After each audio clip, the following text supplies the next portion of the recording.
আপনারা জানেন গতকালকে রাহুল দাস চন্দ্রপুর বাড়ি একটা ছেলে অনলাইনে মোবাইল যে সেল করার যে একটা অ্যাড দিয়েছিল সেই মোবাইলটা বিক্রি করতে আসার সুবাদে টিএসআর ক্যাম্পের নিকটে তার সাথে একটা ইনসিডেন্ট হয়েছিল, সেটা আপনারা জানেন। যে মারুতি গাড়িতে 3জন লোক ছিল, তার মোবাইলটা ছিনিয়ে নেওয়ারও চেষ্টা করেছিল। তো সেই মোতাবেক সে যখন তার মোবাইলটা নিতে চাইছিল তাদের হাত থেকে, তখন সে চোট চিৎকার করাতে লোকগুলা গাড়ি নিয়ে পালিয়ে যায়। একটা মারুতি ভ্যান গাড়ি ছিল ওমনি। তো এই বেসিসে সে এরপরে থানাতে আসে। এখানে পরবর্তী সময় ওই দিকেরই গোকুলনগরের দুটো ছেলেকে তারা এই এলাকাবাসী ধরে রাখে, তাদেরও ডিটেন করে নিয়ে আসে, তাদের জিজ্ঞাসাবাদ করা হয়।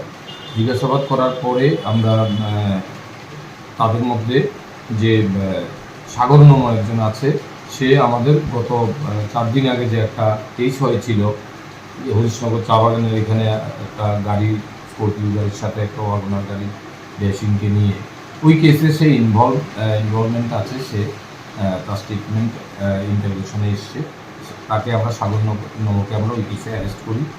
এবং গতকালকে মোবাইল ছিনতাইয়ের ঘটনাতে এখানে আমরা 3জনের নাম পাই। এর মধ্যে ফারুক ইসলাম আড়ালিয়া, বিজয় বিশ্বাস ধনচুরি, তাদের 2জন মোবাইল কমিউনিকেশানে ছিল রাহুল দাসের সাথে। তখন আমরা তাদের বাড়িতে রেড করি এবং তাদেরও আমরা রাত্রেবেলা অ্যারেস্ট করে নিয়ে আসি। রাহুল দাস একটা কমপ্লেন ফাইল করে, তার কমপ্লেনের বেসিসে আমরা একটা কেস রেজিস্টার করি, বিসর্গ কেস নাম্বার 3725, এবং তাদের 2জনকে আমরা অ্যারেস্ট করি। এই কেসে আরও যে এখন ইন্টারভিউশনে আমরা 2জন নাম আরও পেয়েছি, তারা এখনও পলাতক। তো তাদেরও আমরা এই কেসে আমরা অ্যারেস্ট করবো এবং তাদের পুলিশ রিমান্ড চেয়ে আজকে আমরা আদালতে পাঠিয়েছি।